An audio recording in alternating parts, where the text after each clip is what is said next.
घर के आंगन में शाम की उदासी धीरे धीरे फैल रही थी। पीली रोशनी में बैठी शारदा देवी अपनी थाली में रखी थोड़ी सी सब्जी को चुपचाप देख रही थीं। रोटियां खत्म हो चुकी थीं, लेकिन पेट अभी भी खाली था। उन्होंने इधर उधर नजर घुमाई, शायद कोई बिना कहे ही उनकी हालत समझ ले और एक रोटी और दे दे। पास बैठा उनका छोटा बेटा अमन सब समझ रहा था, मगर खामोश था, क्योंकि इस घर में बड़ी बहू कविता के रहते किसी की हिम्मत नहीं थी कि वो बिना पूछे रसोई की तरफ जाए। कुछ पल यूं ही बीत गए। आखिरकार शारदा देवी ने हिम्मत जुटाकर धीमी आवाज में कहा कि 2 रोटियों से उनका पेट नहीं भरा है, अगर एक रोटी और मिल जाए तो अच्छा होगा। इतना सुनते ही कविता की आवाज में सख्ती आ गई। उसने साफ शब्दों में कह दिया कि शारदा देवी की तबीयत पहले ही खराब रहती है और 2 रोटियां उनके लिए बहुत हैं। शारदा देवी की नजर अपने बड़े बेटे राघव पर टिक गई। शायद वो कुछ बोले, लेकिन राघव ऐसे खाने में डूबा हुआ था जैसे उसने कुछ सुना ही ना हो। माँ चुपचाप उठने लगी, मगर तभी अमन से रहा नहीं गया। उसने अपनी भाभी से कहा कि माँ दिन भर घर के काम करती हैं, अगर भूखी रहेंगी तो रात भर उन्हें नींद नहीं आएगी, इसलिए एक रोटी और दे दीजिए। अमन की बात सुनते ही कविता भड़क उठी। उसने अमन पर ताना मारते हुए कहा कि वो माँ का ज्यादा सगा न बने, मुफ्त की रोटियां तोड़ना उसकी आदत बन गई है, न नौकरी है न कमाई, बस उपदेश देने आ जाता है। अमन को बहुत बुरा लगा, लेकिन उसने खुद को संभाल लिया। जब उसने देखा कि माँ की आंखें भर आई हैं, तो उससे और सहन नहीं हुआ।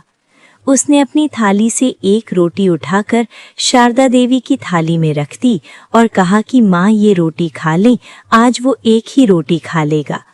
ये देखते ही कविता का गुस्सा और बढ़ गया। उसने शारदा देवी की थाली से वो रोटी उठाई और जमीन पर फेंक दी। उसने साफ कह दिया कि जब उसने मना कर दिया है तो मतलब मना कर दिया है, अब माँ बेटा दोनों भूखे रहें। उस पल शारदा देवी कुछ नहीं बोली। उनकी चुप्पी में ऐसा दर्द था जो शब्दों से कहीं ज्यादा तेज चीख रहा था।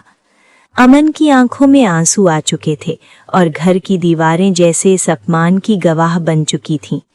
अमन अब खुद को रोक नहीं पाया। उसने कहा कि भाभी में इंसानियत नाम की कोई चीज नहीं बची है। कोई किसी की थाली से रोटी उठाकर जमीन पर नहीं फेंकता। तभी राघव ने पहली बार सिर उठाया और अमन को घूरते हुए आदेश दिया कि वो अपनी भाभी से माफी मांगे। अमन का सब्र टूट चुका था। उसने कहा कि जब माँ के साथ नाइंसाफी हो रही थी, तब राघव गूंगे बहरे बने बैठे थे और अब अचानक उन्हें याद आ गया कि कुछ गलत हो रहा है। राघव का गुस्सा फूट पड़ा। उसने उठकर अमन के गाल पर जोरदार तमाचा मारा और कहा कि वो उसकी बदतमीजी बहुत सह चुका है, अब उसके लिए यही बेहतर है कि वो घर से निकल जाए। अमन ने कांपती आवाज में कहा कि राघव से बुरा इंसान कोई नहीं हो सकता जो चुपचाप बैठकर अपनी माँ का अपमान होते देखे। इतना सुनते ही राघव ने एक और थप्पड़ मारा और अमन को धक्के देकर घर से बाहर निकाल दिया। शारदा देवी ये सब देखती रहीं। उन्होंने हिम्मत करके कहा कि राघव अपने भाई को इस तरह घर से नहीं निकाल सकता, ये घर उसका भी है। लेकिन राघव गुस्से में बोला कि अगर माँ को अपने बेटे की इतनी चिंता है तो वे भी उसके साथ चली जाएं। ये कहते हुए उसने अपनी माँ को भी धक्का देकर घर से बाहर कर दिया। उस पल अमन सन्न रह गया। उसे अपनी कोई परवाह नहीं थी, लेकिन माँ को लेकर वो पूरी तरह घबरा गया था। अमन ने माँ से कहा कि उन्हें यूं घर छोड़कर नहीं आना चाहिए था, वो उनके पिता का घर है। शारदा देवी की आंखें भर आईं, मगर उन्होंने बेटे का हाथ पकड़कर कहा कि वो चिंता न करे, भगवान कोई न कोई रास्ता जरूर निकालेगा। उस रात माँ बेटे ने पहली बार खुद को पूरी दुनिया में अकेला महसूस किया, लेकिन फिर भी एक दूसरे का सहारा बने रहे। घर से निकाले जाने के बाद अमन और शारदा देवी के लिए सबसे बड़ी समस्या सिर छुपाने की थी। उस रात अमन अपने माँ को लेकर अपने पुराने दोस्त नीरज के घर पहुंचा। नीरज भी ज्यादा साधन संपन्न नहीं था, एक छोटी से कमरे में किराए पर रहता था, लेकिन दोस्ती अभी जिंदा थी। उसने बिना सवाल किए माँ बेटे को अपने घर में जगह दे दी। अमन समझ रहा था कि नीरज ने दिल से सहारा दिया है, मगर उसकी हालत भी ऐसी नहीं थी कि वो किसी का बोझ लंबे समय तक उठा सके। इसी बात ने अमन को भीतर ही भीतर तोड़ दिया। अगली सुबह अमन बहुत तड़के उठ गया। माँ भी सो रही थी। वो चुपचाप घर से निकल पड़ा ताकि माँ को चिंता ना हो। उसके पास डिग्रियां थीं, हुनर था, लेकिन जेब खाली थी। उसने एमकॉम और कंप्यूटर अकाउंटिंग डिप्लोमा किया हुआ था, फिर भी हर दफ्तर का दरवाजा उसके लिए बंद मिलता। कहीं अनुभव की कमी थी तो कहीं सिफारिश। दिन भर धूप में भटकते भटकते उसके पैर जवाब देने लगे, लेकिन उसे रुकने की इजाजत नहीं थी। वो जानता था कि अगर वो हार गया तो उसकी माँ भी टूट जाएगी। शाम को जब वो लौटा तो शारदा देवी ने मुस्कुराकर पूछा कि नौकरी मिली या नहीं। अमन झूठी मुस्कान के साथ सिर हिला गया, जबकि सच्चाई ये थी कि उसके हाथ खाली थे। माँ ने उसकी आंखों में छुपी थकान देख ली, मगर कुछ नहीं कहा। अगले दिन भी वही सिलसिला दोहराया गया। अमन हर सुबह उम्मीद लेकर निकलता और हर शाम टूटी हुई हिम्मत के साथ लौटता। तीसरे दिन वो अंदर से घबरा गया। उसने नीरज से सिर्फ 2 दिन का समय मांगा था, लेकिन अब वही 2 दिन पूरे हो चुके थे। तीसरे दिन अमन ये सोचकर घर से निकला कि आज आखिरी बार कोशिश करेगा। अगर आज भी कुछ नहीं मिला तो वो माँ को लेकर यहाँ से चला जाएगा, चाहे सड़क पर ही क्यों न रहना पड़े। चलते चलते उसकी नजर एक दीवार पर चिपके कागज पर पड़ी। उस पर लिखा था कि एक निजी अस्पताल में वार्ड असिस्टेंट की जरूरत है। तनख्वाह कम थी, लेकिन रहने की व्यवस्था थी। कागज पढ़ते ही अमन का दिल भारी हो गया। उसने खुद से कहा कि उसने इतनी पढ़ाई इस काम के लिए तो नहीं की थी, मगर अगली ही पल माँ का चेहरा उसकी आंखों के सामने आ गया। वही माँ जो भूखी रहकर भी बेटे के लिए मुस्कुरा रही थी। अमन ने एक गहरी सांस ली और तय कर लिया कि इज्जत बड़ी नौकरी में नहीं, जिम्मेदारी निभाने में होती है। उसने अस्पताल का पता देखा और बिना ज्यादा सोचे उसी दिशा में चल पड़ा। उस पल उसे नहीं पता था कि वो जिस दरवाजे पर दस्तक देने जा रहा है, वही दरवाजा उसकी किस्मत का रुख बदलने वाला है। उसे सिर्फ इतना पता था कि आज अगर उसने इस नौकरी को कर लिया तो उसकी माँ और उसे रहने के लिए छत और खाने के लिए भोजन मिल जाएगा। सामने खड़ी इमारत बहुत बड़ी नहीं थी, लेकिन वहां की सफाई और व्यवस्था देखकर उसे थोड़ा सुकून मिला। रिसेप्शन पर बैठी नर्स ने जब उससे आने का कारण पूछा तो अमन ने संकोच के साथ बताया कि वो वार्ड असिस्टेंट की नौकरी के लिए आया है। उसकी सादगी और चेहरे की थकान देखकर नर्स ने बिना ज्यादा सवाल किए उसे अंदर भेज दिया। कुछ ही देर बाद अमन अस्पताल के प्रशासनिक अधिकारी के सामने बैठा था, जो उसकी फाइल देखकर हैरान रह गया। पढ़ाई अच्छी थी, बोलने का तरीका सभ्य था, फिर भी वो इतनी साधारण नौकरी के लिए आया था। अधिकारी ने उससे पूछा कि वो ये काम क्यों करना चाहता है। अमन ने बिना किसी दिखावे के सच बता दिया कि इस समय उसे किसी भी तरह की नौकरी चाहिए ताकि वो अपनी माँ को 2 वक्त की रोटी खिला सके। उसकी आवाज में छुपी मजबूरी और आंखों में साफ झलकता दर्द अधिकारी को छू गया। कुछ पल की चुप्पी के बाद उसे नौकरी दे दी गई और अस्पताल के पीछे बने छोटे से क्वार्टर में रहने की व्यवस्था भी कर दी गई।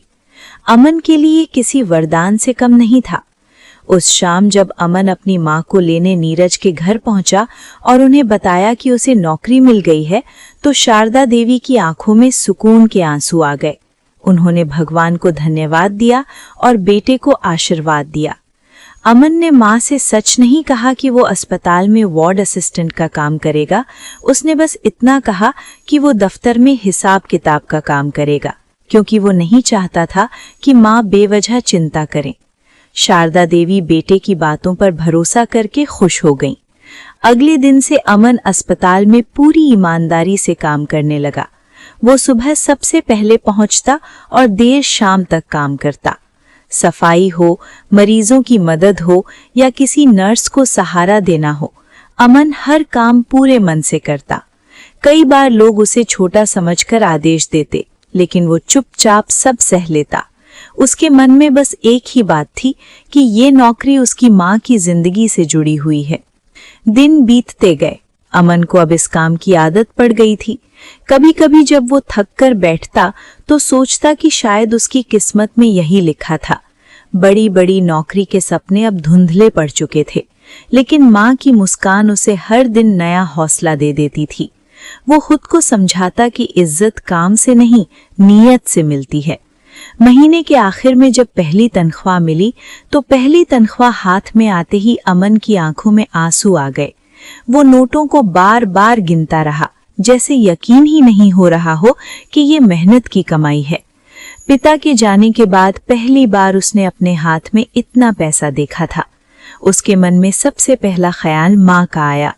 उसने सोचा कि आज वो उनके लिए अच्छा खाना लाएगा, फल लाएगा और महीनों से जो कमी झेल रहे थे उसे थोड़ा सा तो पूरा करेगा। माँ की वही शांत मुस्कान उसकी आंखों के सामने घूमने लगी, जो हर दर्द छुपाकर बेटे का हौसला बढ़ा देती थी।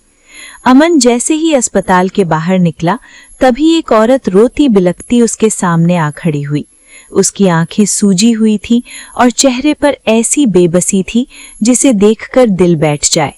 उसने दोनों हाथ जोड़कर अमन से मदद की गुहार लगाई। वो बता रही थी कि उसके छोटे से नाती का सड़क हादसे में एक्सीडेंट हो गया है और ऑपरेशन के लिए पैसे नहीं हैं। उसकी आवाज कांप रही थी और हर शब्द के साथ उसका दर्द बाहर छलक रहा था। अमन कुछ पल के लिए वहीं ठिठक गया। उसके हाथ में पहली तनख्वाह थी और दिल में माँ के लिए बनाए सपने। कुछ ही पलों में उसके सामने दो रास्ते थे। एक रास्ता माँ की भूख और जरूरतों का था, दूसरा रास्ता एक अनजान बच्चे की जिंदगी का। अमन ने बिना ज्यादा सोचे अपनी पूरी तनख्वाह उस औरत के हाथ में रख दी। उसने बस इतना कहा कि वो भगवान से दुआ करेगा कि उसका बच्चा ठीक हो जाए। औरत उसकी तरफ देखती रह गई, फिर फूट फूट कर रो पड़ी और उसे दिल से दुआएं देने लगी। अमन वहां से आगे बढ़ गया, लेकिन उसके कदम भारी हो चुके थे। उसे पता था कि आज वो खाली हाथ घर लौटेगा। कुछ दूर जाने के बाद अमन का दिल और भी बेचैन हो गया। उसे लगा कि शायद सिर्फ पैसे दे देना काफी नहीं है। वो वापस अस्पताल की तरफ दौड़ा और सीधे डॉक्टर के कमरे में पहुंचा। उसने हाथ जोड़कर कहा कि उस बच्चे का इलाज शुरू कर दिया जाए, चाहे इसके बदले उसकी आने वाली तनख्वाह काट ली जाए। डॉक्टर कुछ पल उसे देखते रहे। उन्हें यकीन नहीं हो रहा था कि खुद ठीक से खाने वाला ये युवक दूसरों के लिए इतना बड़ा त्याग कर सकता है। अमन ने साफ शब्दों में कहा कि वो किसी माँ को अपने बच्चे के लिए तड़पते हुए नहीं देख सकता। डॉक्टर की आंखें नम हो गईं। उन्होंने तुरंत इलाज शुरू करने का आदेश दे दिया। ये पूरा दृश्य अस्पताल के एक कोने में बैठे एक बेहद बुजुर्ग आदमी ने देखा। वो व्हील चेयर पर बैठा था, चेहरा झुर्रियों से भरा और आंखों में गहरी उदासी। वो चुपचाप अमन को देख रहा था, जैसे उसके भीतर झांक रहा हो। अमन को इस बात का बिल्कुल अंदाजा नहीं था कि उसका ये छोटा सा त्याग किसी की नजर में बहुत बड़ा बन चुका है। शाम को जब अमन घर पहुंचा तो माँ ने उम्मीद से पूछा कि क्या लाया है। अमन की नजरें झुक गईं। उसने झूठी तसल्ली देते हुए कहा कि आज तनख्वाह नहीं मिली, कल मिल जाएगी।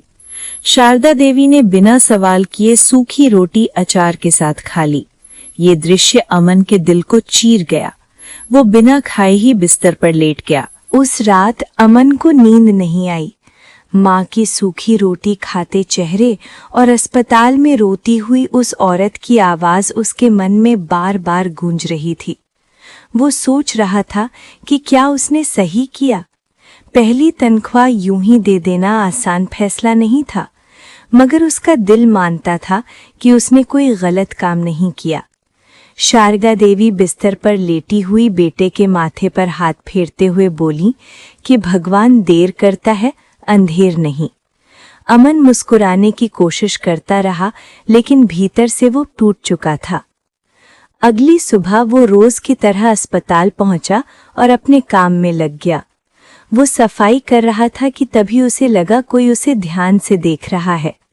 जब उसने नजर उठाई तो वही बेहद बुजुर्ग आदमी व्हीलचेयर पर बैठा उसे देख रहा था, जिसकी आंखों में कल की घटना के बाद एक अजीब सी चमक थी।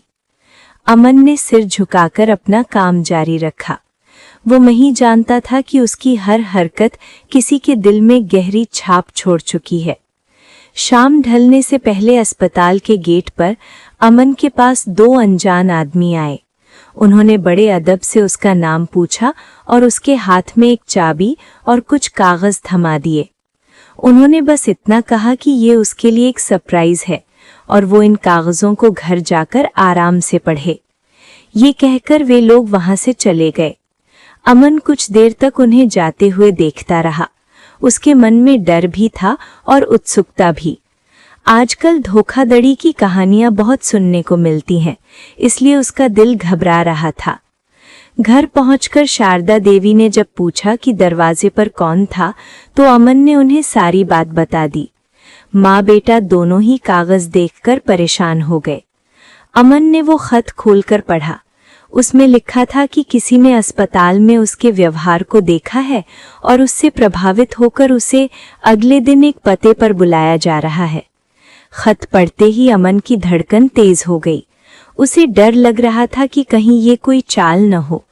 शारदा देवी ने तुरंत कहा कि उसे कहीं जाने की जरूरत नहीं है, वो अपनी नौकरी करता रहे, यही बहुत है। माँ की बात सुनकर अमन का डर और बढ़ गया।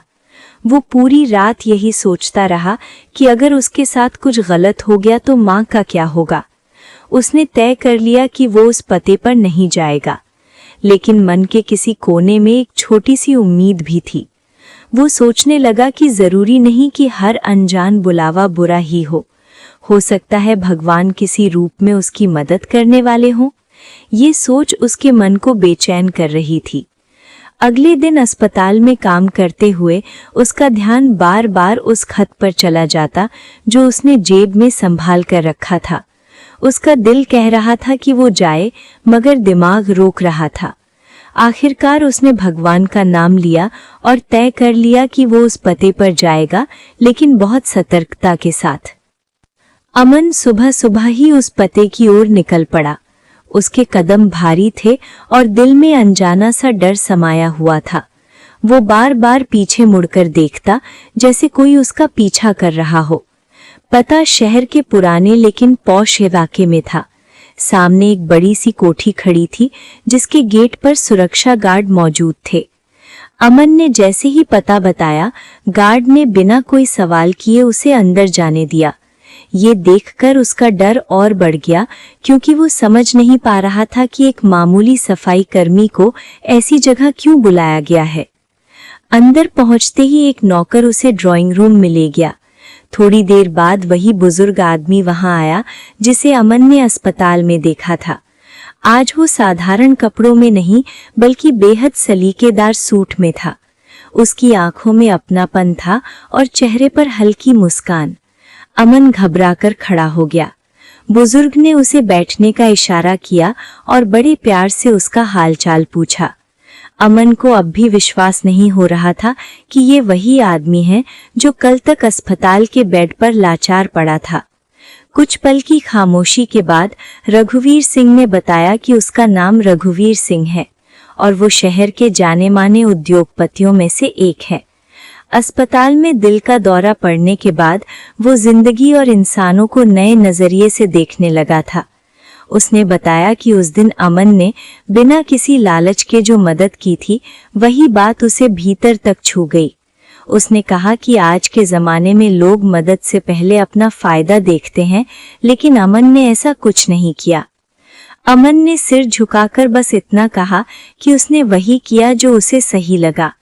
उसने अपनी माँ की सीख का जिक्र किया, जिसने उसे इंसानियत का मतलब सिखाया था।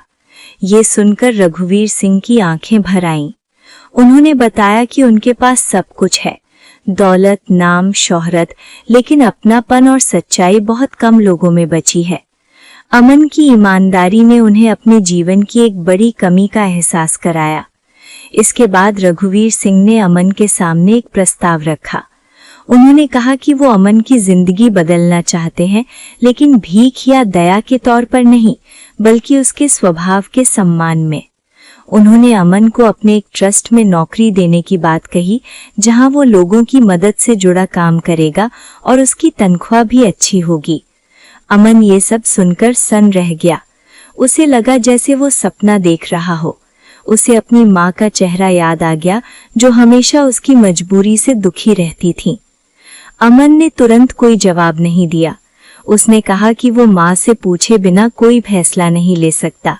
रघुवीर सिंह ये सुनकर मुस्कुरा दिए और बोले कि यही बात अमन को दूसरों से अलग बनाती है।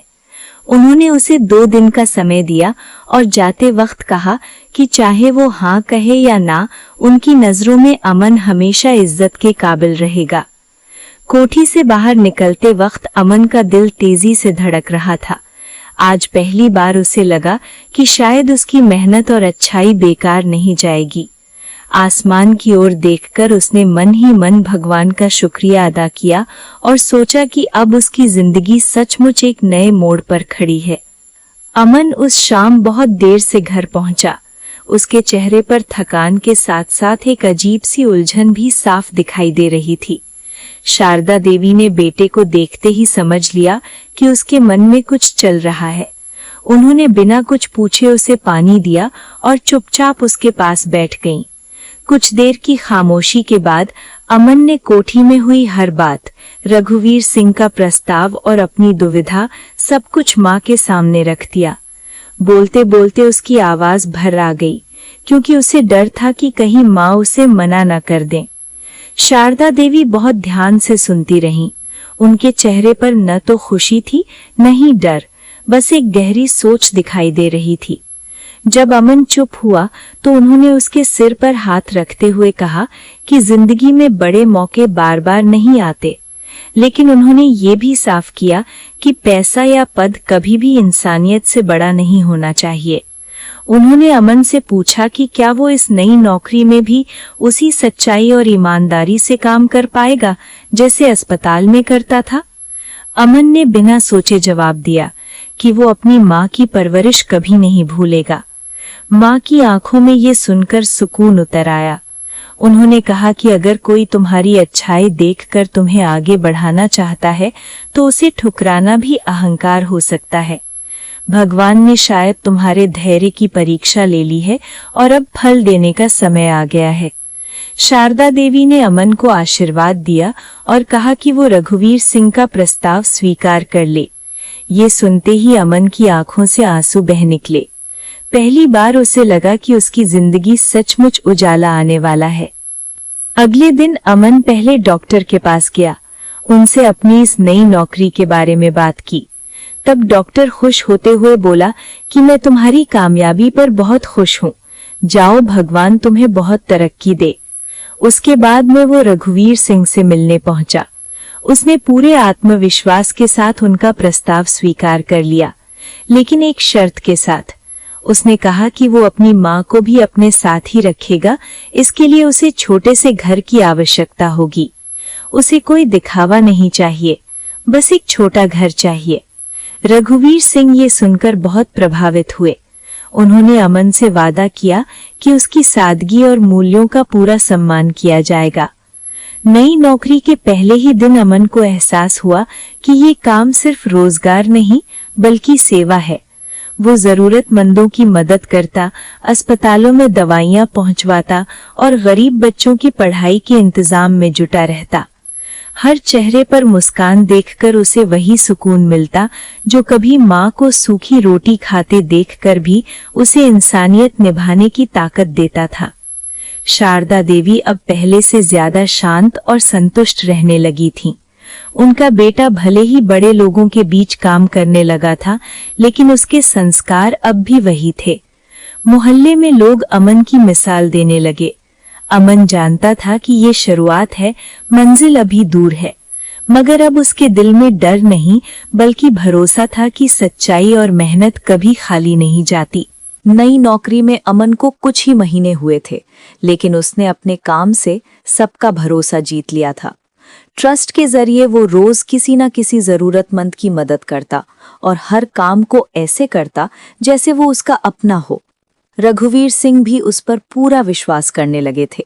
लेकिन जहां अच्छाई होती है वहां परीक्षा भी जरूर आती है। ट्रस्ट के कुछ पुराने कर्मचारियों को अमन का तेजी से आगे बढ़ना खटकने लगा। उन्हें लगने लगा कि एक मामूली सफाई कर्मी का बेटा इतनी जल्दी सबकी नजरों में कैसे चढ़ गया। धीरे धीरे अमन के खिलाफ बातें बढ़ने लगीं। किसी ने ये अफवाह फैला दी कि अमन ट्रस्ट के पैसों का गलत इस्तेमाल कर रहा है। एक दिन अचानक रघुवीर सिंह ने उसे अपने कमरे में बुलाया। कमरे का माहौल भारी था। अमन को देखते ही कुछ लोग आपस में कानाफूसी करने लगे। उस पल अमन को वही पुराना डर महसूस हुआ जब वो अस्पताल में नौकरी खोने के डर से घबराया करता था। फिर भी उसने खुद को संभाला और पूरे आत्मसम्मान के साथ खड़ा रहा। रघुवीर सिंह ने गंभीर आवाज में अमन से सवाल किए। अमन ने बिना घबराए हर सवाल का जवाब दिया और कहा कि अगर उसने जरा भी गलत काम किया हो तो वो सजा के लिए तैयार है। उसने अपने सारे कागजात, हिसाब किताब और रिकॉर्ड सामने रख दिए। उसकी आंखों में डर नहीं बल्कि सच्चाई का भरोसा था। कुछ देर तक कमरे में सन्नाटा छाया रहा। जांच के बाद साफ हो गया कि अमन पूरी तरह निर्दोष है और आरोप झूठे थे। सच्चाई सामने आते ही रघुवीर सिंह का चेहरा सख्त हो गया। उन्होंने उन लोगों को कड़ी फटकार लगाई जिन्होंने झूठी अफवाहें फैलाई थीं। उन्होंने सबके सामने कहा कि अमन की ईमानदारी ही ट्रस्ट की असली पूंजी है। ये सुनकर अमन की आंखें नम हो गईं। उसे लगा जैसे उसकी माँ की हर सीख उस पल साकार हो गई हो। उसी शाम अमन घर लौटा तो शारदा देवी ने उसके चेहरे से ही सब कुछ समझ लिया। अमन ने माँ को सारी बात बताई। माँ ने बेटे को सीने से लगाते हुए कहा कि सच चाहे जितना दबा दो, एक दिन सामने जरूर आता है। उन्होंने उसे समझाया कि बड़ा बनना आसान नहीं होता, रास्ते में कांटे जरूर होते हैं। अमन ने उस रात पहली बार चैन की नींद ली, क्योंकि उसे यकीन हो गया था कि सच्चाई का रास्ता ही सही है। अगले कुछ दिनों में अमन की जिम्मेदारियां और बढ़ा दी गईं। अब वो सिर्फ काम करने वाला नहीं, बल्कि दूसरों के लिए एक मिसाल बन चुका था। उसने अपने अनुभव से सीखा कि इंसान की असली पहचान उसकी परिस्थितियों से नहीं, बल्कि उसके कर्मों से होती है। हर मुश्किल ने उसे और मजबूत बना दिया था। समय के साथ अमन की जिंदगी पूरी तरह बदल चुकी थी, लेकिन उसके भीतर का इंसान अब भी वही था। वो आज भी हर सुबह माँ के पैर छूकर घर से निकलता और हर रात उनके साथ बैठकर दिन भर की बातें करता। ट्रस्ट में उसकी जिम्मेदारियां अब बड़ी हो गई थीं, लेकिन वो खुद को कभी बड़ा नहीं समझता था। उसे लगता था कि अगर इंसान के भीतर नम्रता मर जाए तो सारी कामयाबी खोखली हो जाती है। शारदा देवी बेटे को देखकर अक्सर मन ही मन भगवान का धन्यवाद करती कि उन्होंने उसे सही रास्ता दिखाया। एक दिन रघुवीर सिंह ने ट्रस्ट की एक बड़ी बैठक बुलाई। वहां शहर के कई प्रतिष्ठित लोग मौजूद थे। सबके सामने उन्होंने अमन के संघर्ष और ईमानदारी की कहानी साझा की। उन्होंने कहा कि ये ट्रस्ट अब सिर्फ दान का नहीं, बल्कि इंसानियत के भरोसे का प्रतीक बनेगा। उन्होंने अमन को ट्रस्ट का प्रमुख बनाने की घोषणा की। ये सुनकर पूरा हॉल तालियों से गूंज उठा। अमन के लिए ये पल अविश्वसनीय था। वो मंच पर खड़ा होकर कुछ बोल ही नहीं पा रहा था। अमन ने कांपती आवाज में बस इतना कहा कि वो ये सम्मान अकेले नहीं, अपनी माँ और हर उस इंसान के नाम स्वीकार करता है जिसने उसे टूटने के बावजूद इंसान बने रहना सिखाया। उसने कहा कि अगर किसी गरीब की मदद से किसी माँ की आंखों में सुकून आ जाए तो वही सबसे बड़ी सफलता है। उसकी सादगी भरी बातें सुनकर कई लोगों की आंखें नम हो गईं। उस दिन अमन सिर्फ एक पद पर नहीं पहुंचा, बल्कि हजारों दिलों में जगह बना गया। कुछ महीनों बाद अमन ने अपने मोहल्ले में एक छोटा सा सेवा केंद्र खुलवाया। वहां मुफ्त दवाइयां, बच्चों के लिए पढ़ाई और बुजुर्गों के लिए देखभाल की व्यवस्था थी। शारदा देवी रोज वहां जाकर बच्चों को अपने हाथों से खाना खिलाती। उनका चेहरा अब थकान से नहीं, बल्कि संतोष से चमकता था। अमन जब माँ को वहां देखता तो उसे लगता कि उसकी सारी मेहनत सफल हो गई है। एक शाम अमन उसी पुराने अस्पताल के सामने रुका जहां से उसकी कहानी ने करवट ली थी। उसने अंदर जाकर सफाई कर्मचारियों से मुलाकात की और उनकी परेशानियां सुनी। उसे याद आया कि कभी वो खुद भी यहीं खड़ा होता था, अनदेखा और बेबस। आज उसके पास सब कुछ था, लेकिन सबसे कीमती चीज वही थी, इंसानियत। घर लौटते वक्त अमन ने माँ से कहा कि अगर उस दिन उसने अपनी पहली तनख्वाह न दी होती तो शायद ये सब कभी न होता। शारदा देवी मुस्कुराकर बोली कि देने से कभी कुछ घटता नहीं, बल्कि इंसान और बड़ा हो जाता है। अमन ने आसमान की ओर देखा और मन ही मन शुक्रिया कहा। इस तरह अमन की कहानी हमें ये सिखा गई कि हालात चाहे जैसे हों, अगर नीयत साफ हो और दिल में इंसानियत जिंदा हो तो किस्मत खुद रास्ता बना लेती है। असली जीत पैसे या पद की नहीं, बल्कि इंसान बने रहने की होती है। दोस्तों, अगर आपको अमन की ये कहानी दिल को छू गई हो, अगर उसके संघर्ष, उसकी ईमानदारी और उसकी इंसानियत ने आपके दिल को थोड़ा सा भी हिला दिया हो, तो कृपया इस वीडियो को लाइक जरूर करें, अपने दोस्तों और परिवार के साथ शेयर करें और ऐसे ही सच्चे रिश्तों और जिंदगी की कहानियों के लिए हमारे चैनल को सब्सक्राइब करना ना भूलें। अमन की जिंदगी में जो कुछ भी हुआ, उससे आप क्या सीख लेते हैं, ये हमें कमेंट में जरूर बताइए। साथ ही आप किस शहर से ये कहानी देख रहे हैं, ये भी लिखिएगा, क्योंकि आपका एक एक कमेंट हमें और बेहतर कहानियां लाने की मोटिवेशन देता है। जुड़े रहिए हमारे चैनल पूजा वार्ष्णेय पारिवारिक कहानियों के साथ, जहां हर कहानी रिश्तों की सच्चाई और इंसानियत का आईना होती है।